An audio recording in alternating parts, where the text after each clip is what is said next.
जय महाकाल मित्रांनो, आम्ही चाललो जागृतीच्या घरी गुजरातला। आजचा प्रवास आम्ही ट्रेनने करणार। आम्ही प्लॅटफॉर्ममध्ये शिरलो। संध्याकाळी 3च्या दरम्यान स्टेशन पूर्ण रिकामे, तर दुसऱ्या बाजूला तक्ष आणि वशिष्ठ दोघांची मस्ती चालू होती। ट्रेनचा प्रवास म्हणजे त्यांच्या आवडीचा। आम्ही सर्वजण ट्रेनची वाट बघत होते। ट्रेनला टाईम असल्याने मी तक्ष आणि वशिष्ठाला घेऊन दुकानात पाऊल आणले।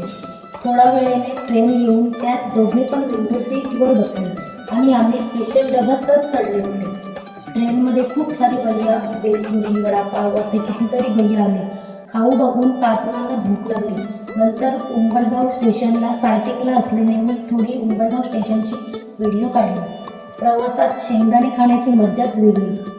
पावसाळ्यामुळे आजूबाजूचा निसर्ग किती छान वाटतो। घरांपेक्षा तर झाडेच दिसतात। एक टेन्शन पण होतं संजय स्टेशनला पाऊस असल्याचा, कारण छत्री आणली नव्हती।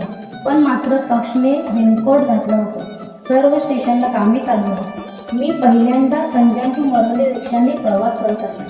मग काय, निक्की आणि मी सामान घेऊन आम्ही निघालो रिक्षा स्टँडवर। आम्ही रिक्षामध्ये बसले आणि पुढे जाऊन एक मार्केट होतं। ते कोणतं मार्केट मला नाही माहीत, तुम्हाला माहीत असेल तर कॉमेंटमध्ये नक्की सांगा।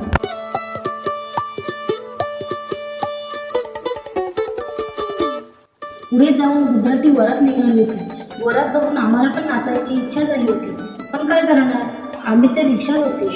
रिक्षामधून थंड हवेची मज्जा घेत आहोत। हिरवीगार झाडं, त्यात पावसाची एंट्री झाली। आता पोहोचले मरोली स्टॉपवर। स्टॉपवर उतरलो तर पूर्ण रस्ते पाण्याने भरले होते, त्यात खड्डेच खड्डे। आईच्या घराजवळ पोहोचल्यावर आईने मित्राला घ्यायला पाठवलं होतं की काय, बरोबर ही तर पाणी भरत होती म्हणून। तक्षला बघून ताईची सासू पण खुश झाली। त्याचे छोटे छोटे मित्र पण आले होते। तर तुम्हाला व्हिडिओ आवडले असेल तर फॉलो, लाईक, शेअर नक्की करा।